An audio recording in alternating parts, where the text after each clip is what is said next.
शुरू करता हूँ अल्लाह के पाक नाम से जो निहायत मेहरबान रहम करने वाला है। शुरू करता हूँ हर उस चीज़ पर जो अल्लाह ने मुझे अता की है। आज मैं एक वीडियो बनाने जा रहा हूँ। इसमें 3 चीज़ों को हम डिफ्रेंशिएट करेंगे, जिसमें पाइल्स, जिसको बवासीर कहते हैं, अल्सरेटिव कोलाइटिस और उसके अलावा डिसेंट्री, जिसमें बहुत से डॉक्टर्स हजरात को इसके इलाज में और इसके सिम्टम्स में बहुत ज़्यादा गलतियाँ होती हैं और मरीज़ को ये पहचान नहीं होती कि ये मुझे अल्सरेटिव कोलाइटिस है, ये मुझे बवासीर है, पाइल्स हैं, हेमोराइड्स हैं, या फिर मुझे डिसेंट्री है। तो सबसे पहले मैं बवासीर को डिस्कस करूँ, इसकी डिफ्रेंशिएट मैं बताऊंगा और इसका मैं होम्योपैथिक में क्या इलाज है और कितना ज़बरदस्त इसका इलाज मौजूद है होम्योपैथी में, और ये कितना अच्छा इसको बेहतर करती है, ठीक कर देती है, क्यूरेट करती है इन तीनों डिजीज़ को, अल्सरेटिव कोलाइटिस को भी, डिसेंट्री को भी और उसके अलावा पाइल्स को भी। होम्योपैथिक ये बहुत अच्छा डील करती है, बहुत अच्छा इसको ठीक कर देती है। तो आइए हम देखते हैं कि हम इसमें कैसे डिफ्रेंशिएट करते हैं, कैसे हम इसमें पहचान करेंगे। ये मेरी वीडियो ज़्यादातर मरीज भी देखते हैं, वो भी इस चीज़ से बावर हो जाएंगे कि इसमें क्या फ़र्क होता है, इन 3 चीज़ों में क्या फ़र्क होता है और हमें कैसे पहचान करनी है और हमने कैसे बयान करना है डॉक्टर को कि मुझे क्या मसला है। बड़ा आसान सा तरीका है जो मेरी प्रैक्टिस में होती है। मैं कोई बुक्स या किताबी या मैं बात नहीं कर रहा हूँ। एनाटॉमिकली एक चीज़ है, एक पैथोलॉजिकली एक चीज़ है, फिजियोलॉजिकली एक चीज़ है, उसको मैं डिस्कस करूंगा कि मैं कैसे डिफ्रेंशिएट करता हूँ इन 3 चीज़ों की। क्योंकि आज तक इससे पहले इस चीज़ पे कोई ना वीडियो बनी हुई है, ना किसी ने डिस्कस किया हुआ है। क्योंकि अभी भी थोड़ी देर पहले मेरे पास एक छोटा बच्चा आया हुआ था, उसको काफ़ी जगहों पे लेके गया हुआ है। वो बच्चा ठीक नहीं हो रहा था, अभी बैठे बैठे इधर ये खुराक दी है तो अल्लाह का शुक्र है वो ठीक हो गया। उनको क्या था, उनको डिसेंट्री थी और वो उनकी वालदा और वालिद दोनों मुझे कह रहे थे कि इसको पाइल्स है और इसको बवासीर है। तो जब मैंने हिस्ट्री दी है तो वो जस्ट डिसेंट्री थी। डिसेंट्री, सबसे पहले मैं डिसेंट्री को डिस्कस करता हूँ कि डिसेंट्री को हम कैसे पहचानेंगे। डिसेंट्री और अल्सरेटिव कोलाइटिस, इन दोनों के सिम्टम्स सेम होते हैं। इसमें पेट में मरोड़ पड़ते हैं, इसमें वीकनेस आ जाती है, इसमें ब्लड आता है और ब्लड वहां पे बवासीर में भी आता है, पाइल्स में भी आता है।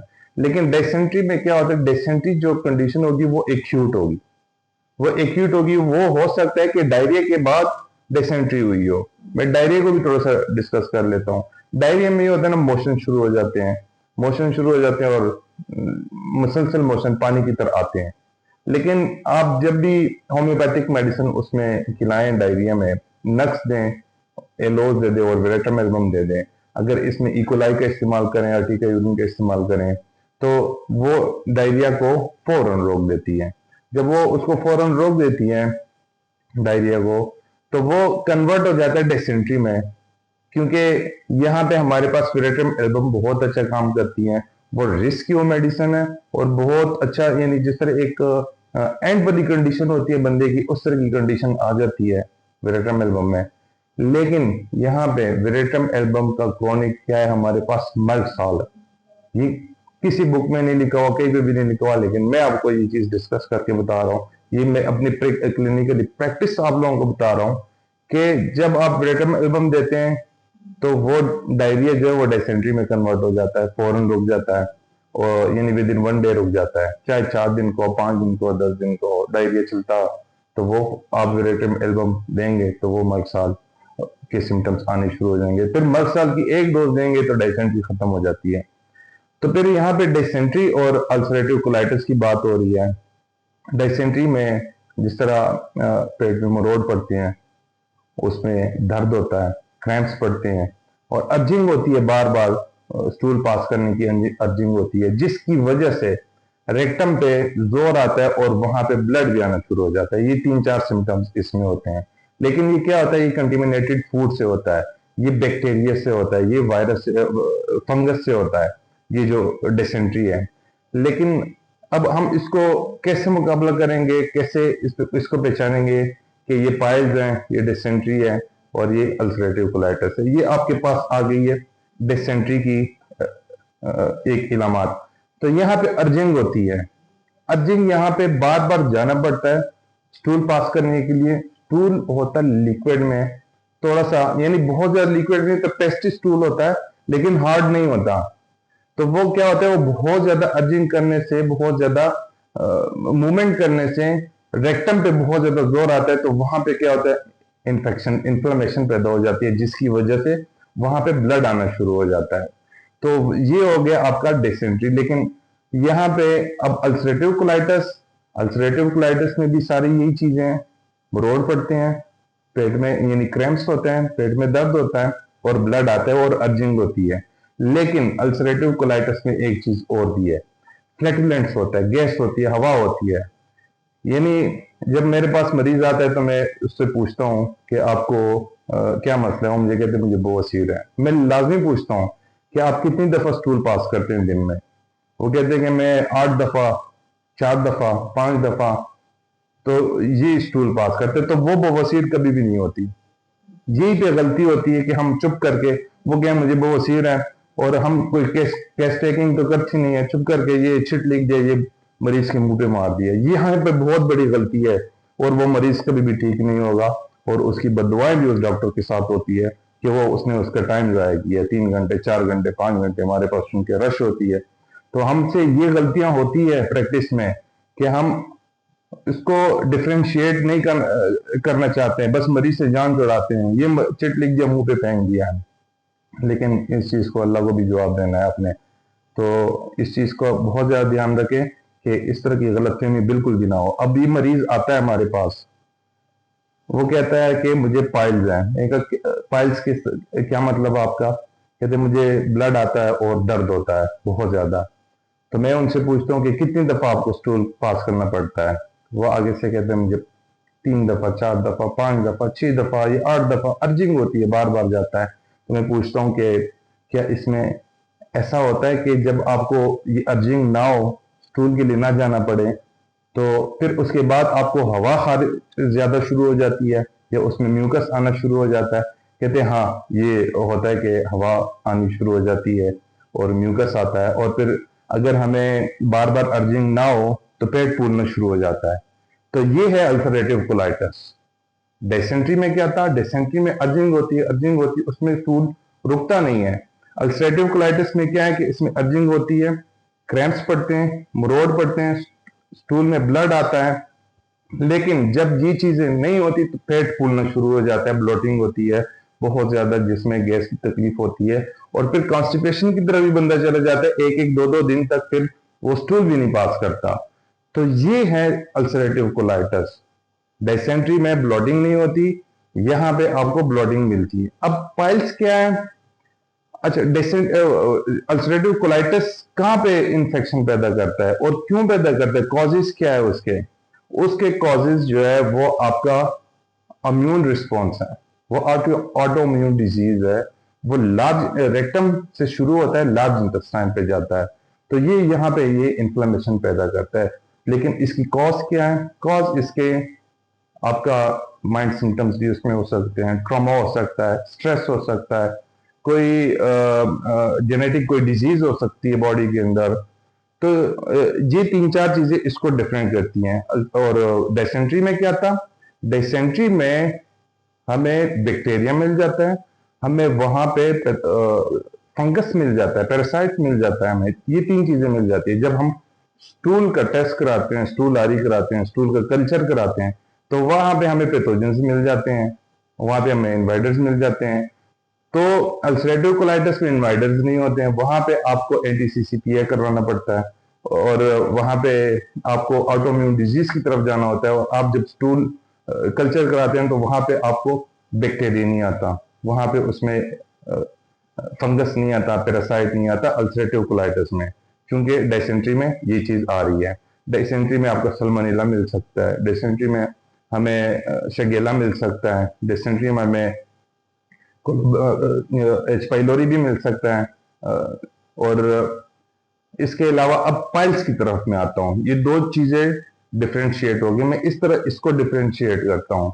तो फिर वो जो अल्सरेटिव कोलाइटिस होता है वो काफी अरसे से चल रहा होता है, डिसेंट्री भी बड़े अरसे से चलती आ रही है, लेकिन एक में ब्लोटिंग होती है, जब रुक जाता है तो वो पेट फूलना शुरू हो जाता है। लेकिन वहां पे जब उसको हम डायग्नोज करते हैं तो डायग्नोजिंग में हमें क्या होता है, वहां पे हमें ऑटोइम्यून डिजीज मिल जाती है, इम्यून रिस्पॉन्स हमें मिल जाता है कि वो वीक होता है, और डिसेंट्री में हमें बैक्टीरिया, फंगस, पैरासाइट मिल जाते हैं। अब पाइल्स क्या है? पाइल्स भी यहाँ पे आपको पाइल्स में कॉन्स्टिपेशन मिल सकती है, पाइल्स में आपको वॉट्स मिल सकते हैं, उसमें रेक्टम जो है, सिर्फ रेक्टम इन्वॉल्व होता है। वहां पे क्या होता है, या तो आउटसाइड पे वॉट्स होते हैं या फिर इनसाइड वॉट्स होते हैं, या तो आउटसाइड यानी एक मौका सा बन जाता है, या फिर अंदर की तरफ एक मौका सा बन जाता है, एक स्वेलिंग सी आ जाती है, जिसमें हमारे पास मेडिसिन है, रेटेनिया बहुत अच्छा काम करती है, जिसमें हमारे पास हाइपेरिकम है, बहुत अच्छा काम करती है। सारी मेडिसिन फेल हो जाएं, ये दो मेडिसिन कभी भी नहीं फेल होगी। और एक और मेडिसिन इसके साथ प्रोटियस है, पाइल्स की मैं बात कर रहा हूँ, कि प्रोटियस हम लगाएं, रेटेनिया लगाएं, हाइपेरिकम लगाएं, तो ये हमारे पास इसका दर्द भी ठीक हो जाता है, इसके वॉट्स भी ठीक हो जाते हैं। अगर हमारे पास यहाँ पे ब्लीडिंग होती है तो ब्लीडिंग में हम हेमामेलिस का इस्तेमाल करेंगे, बाकी सारी मेडिसिन आप भूल जाएंगे। अगर ये 3-4 मेडिसिन आपने पाइल्स में इस्तेमाल करानी शुरू कर दी, आप सारी मेडिसिन भूल जाएंगे, ये इतना जबरदस्त काम करती हैं। डिसेंट्री में हम क्या देते हैं? डिसेंट्री में हम नक्स दे सकते हैं, जो भी आपके पास बैक्टीरिया आता है वो उस बैक्टीरिया का हम इस्तेमाल कर सकते हैं। जो भी हमारे पास एक फंगस आता है, उस फंगस का इस्तेमाल कर सकते हैं, पैरासाइट का इस्तेमाल कर सकते हैं। फिर उसमें हम मर्क साल का इस्तेमाल कर सकते हैं, मर्क कार का इस्तेमाल कर सकते हैं। मर्क साल से आपका केस डिसेंट्री में आगे जाता ही नहीं है। वहां पे आपको एक चीज और भी मिलेगी डिसेंट्री में, अर्टिका यूरिन बहुत अच्छा काम करती है और इकोलाई बहुत अच्छा काम करती है डिसेंट्री में। तो ये कुछ मेडिसिन है जो डिसेंट्री को बेहतर कर देती है। फिर यहाँ पे अल्सरेटिव कोलाइटिस, ये असल चीज है कि इस पे कोई काबू नहीं पा सकता, तो इसमें हम नक्स का इस्तेमाल कर सकते हैं। इसमें हम कासी बाउल है हमारे पास, उसका इस्तेमाल कर सकते हैं, बहुत अच्छा रिस्पॉन्स देती है। अपेंडिसाइटिस से हमारी एक मेडिसिन, एक नोसोड बना हुआ है जिसपे जो अपेंडिक्स के नाम से है, इतना जबरदस्त आपको रिजल्ट देती है। इसमें क्या होता है अल्सरेटिव कोलाइटिस में, कि आपके इंटेस्टाइन का जो लाइनिंग है, जो ऊपर वाला, यानी इंटेस्टाइन्स के जो अंदर है, उसको जब माइक्रोस्कोपिक स्टडी में देखेंगे, जो ऊपर वाला उसका लाइनिंग होता है ना, वो डिस्टर्ब होता है। तो वहां पे आपका अपेंडिक्स जो मेडिसिन हमारे पास है, वो क्या है, वो भी इंटेस्टाइन से ही, तो वो भी तो बैक्टीरिया को मारती है ना अपेंडिक्स, जो लोग ऑपरेट करके निकाल देते हैं। उसका फंक्शन भी तो ये है कि वो हमारे बॉडी के अंदर बैक्टीरिया को एब्जॉर्ब करता है। तो यहाँ पे अगर हम अपेंडिक्स लगा देते हैं अल्सरेटिव कोलाइटिस में, बहुत अच्छा रिस्पॉन्स है उसका, बहुत जबरदस्त रिस्पॉन्स है। फिर यहाँ पे हमारे पास एक और मेडिसिन है मैगकार्ब, मैग्नीशियम कार्ब। मैग्नीशियम कार्ब आपका अल्सरेटिव कोलाइटिस का फंसा हुआ गैस ऐसे निकाल देता है कि जैसे आप मक्खन में से बाल को निकालते हैं। और फिर हमारे पास एक और मेडिसिन है यहाँ पे एलोज। एलोज बहुत अच्छा काम करती है, क्योंकि एलोज हम एक सिम्टम्स पे देते हैं कि अर्जिंग होती है, बार बार अर्जिंग होती है और बार बार मरीज को जाना पड़ता है, तो हम यहाँ पे इसका इस्तेमाल कर सकते हैं। और हम अल्सरेटिव कोलाइटिस में अर्टिका यूरिन का भी बहुत अच्छा इस्तेमाल कर सकते हैं, वो भी बहुत अच्छा रिजल्ट दे देती है। और क्योंकि वो उसमें भी आपको फूड से एलर्जी टाइप सी हो जाती है, यानी फूड से आप कुछ सिम्टम्स आ जाते हैं, कुछ फूड्स की वजह से आपको इंटेस्टाइन्स में क्रैम्प्स वगैरह पड़ना शुरू हो जाते हैं। तो ये चंद मेडिसिन अगर आप देंगे तो आप भूल जाएंगे हर चीज को। और फिर डिसेंट्री में एक मेडिसिन और है, अर्ली अर्ली कहते हैं उसको, एलर्जेंट मेडिसिन है अर्ली, तो वो एक बहुत अच्छा काम करती हैं। उसमें अगर हम 30 का एक डोज लगा ले तो बहुत बेहतरीन काम करती हैं। तो ये थी कुछ चीजें कि पेट में मरोड़ पड़ना, एक मरोड़ डिसेंट्री में पड़ता है, एक मरोड़ हमारे पास आपके ये अल्सरेटिव कोलाइटिस में पड़ता है, एक मरोड़ और होता है जो जेलेसी में पड़ता है। वो जेलेसी वाला मरोड़ कुछ और होता है, जिस तरह एक मींस के एक उस्ताद है, वो शागिर्द से आगे निकल रहा है, तो एक उस्ताद को पेट में मरोड़ पड़ते हैं, वो मरोड़ अलग है। उस मरोड़ की मेडिसिन प्लेटिना बनती है, वो कुछ और मेडिसिन है, वो केस ही कुछ दूसरे साइड पे चला जाता है। वो जेलेसी की तरफ चला जाता है। वो जेलेसी वाले मरोड़ कुछ और होते हैं, उसको आप साइड पे रख दे। लेकिन ये जो दो किस्म के मरोड़ हैं, एक डिसेंट्री में होता है और एक मरोड़ जो है वो आपको अल्सरेटिव कोलाइटिस में मिलता है। लेकिन एक के साथ ब्लॉटिंग होती है, एक के साथ ब्लॉटिंग नहीं होती। खून तीनों में आता है, पाइल्स में भी आता है, अल्सरेटिव कोलाइटिस में भी आता है और डिसेंट्री में आता है। लेकिन वो डिफरेंशिएट करता है। जिस तरह मैंने सिम्टम्स बता दिए, इस तरह इसको ये डिफरेंशिएट करता है।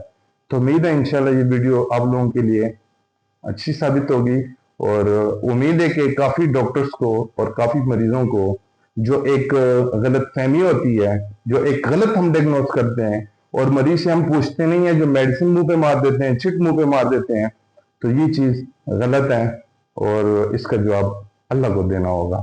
तो दुआ में याद रखिएगा। अल्लाह हाफिज।